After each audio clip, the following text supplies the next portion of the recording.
అసలు మా కాలేజ్ అంతా పిచ్చి కాలేజ్ అయితే ఎక్కడా ఉండదు. ఏంటంటే మాకు ఇప్పుడు అడ్మిషన్కి ముందు ఫోన్లో 26,000 అని చూపించింది ఫీజు. ఇంకా అక్కడికి వెళ్ళినాము, అప్లికేషన్కి ఒక 500 తీసుకున్నారు. అప్లికేషన్ ఫామ్ అవన్నీ అడ్మిషన్స్ అన్నీ ఫిల్ చేసి ఇచ్చినాము. ఇచ్చిన తర్వాత 38,000 అని చెప్పేసి అన్నారు ఫీజు. ఎందుకు 12,000 ఎక్స్ట్రా అని చెప్పేసి అంటే మేము కిచెన్ కిట్ ఇస్తాము అండ్ అలాగే రికార్డ్స్ ఆప్రాన్ కూడా ఇస్తాము అని చెప్పేసి అన్నారు.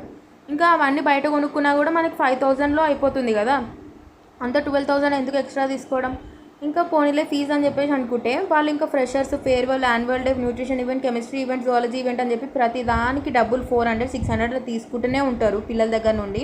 ఇంకెవరికన్నా పార్టీలో ఇంట్రెస్ట్ లేక నేను రాను అని చెప్పేసి వాళ్ళు డబ్బులు కట్టకపోతే వాళ్ళ దగ్గర నుంచి ఇంకా పార్టీ అయిపోయిన 1 month వరకు కూడా గ్రూప్స్లో వాళ్ళ నేమ్స్ని మెన్షన్ చేసి మీకు రికార్డ్ సర్టిఫికేషన్ చేయము, మిమ్మల్ని ఇంటర్నల్స్లో ఫెయిల్ చేస్తాము, మిమ్మల్ని ఇంటర్నల్స్ రాయనివ్వము, అది ఇదని చెప్పి ఇంకా వాళ్ళు డబ్బులు కట్టే వరకు వాళ్ళ వెంట పడుతూనే ఉంటారు అనమాట. ఇంకా ఇవే కాకుండా ఇప్పుడు యూనివర్సిటీ వాళ్ళు ఒక ఎగ్జామ్ ఫీజు నోటీస్ ఇస్తుంది. అందులో 2,000 అట్లా ఉంటుంది. మొత్తం అన్ని మెమోస్కి వాటికి వీటికి అన్ని క్యాలిక్యులేట్ చేస్తే ఒక 2,000 వరకు కూడా సరిగ్గా రీచ్ అవ్వదు ఆ ఎగ్జామ్ ఫీజు.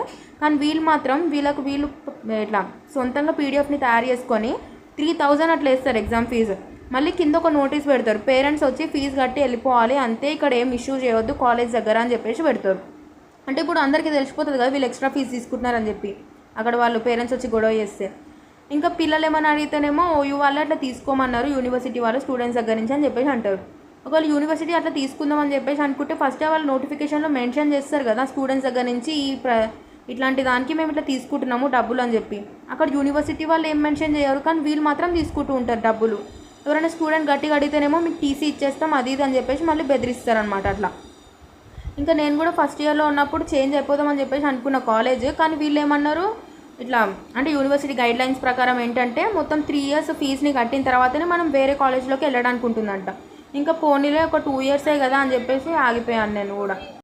పోనీలే ఉమెన్స్కి సపరేట్గా ఉంది కదా, కొంచెం ఫెసిలిటీస్ కూడా బాగానే ఉన్నాయని చెప్పేసి ఈ కాలేజ్లో ఉంటున్నా. కానీ ఎప్పుడో నేను లాయర్ తోటి కూడా మాట్లాడినాను, ఇట్లా ఒకవేళ ఎగ్జామ్ ఫీజు అట్లాంటివి ఏమైనా ఎక్స్ట్రా తీసుకుంటే కాలేజ్ మీద ఎట్లా కేసు పెడదామని చెప్పేసి అనుకున్నాను అనమాట నేను. కానీ నాతో పాటు అయితే ఇంకా ఎవరు స్టూడెంట్స్ అయితే ధైర్యం చేయలేదన్నమాట. ఇంకా నాతో పాటు ఎవరు సపోర్ట్ ఇస్తలేరు కదా అని చెప్పేసి నేను కూడా ఇంకా సైలెంట్గా కూర్చొని ఉన్నాను. ఇంకా మరి వీడియో నచ్చితే లైక్ చేయండి, నా ఛానల్ని సబ్స్క్రైబ్ చేసుకోండి. Bye bye.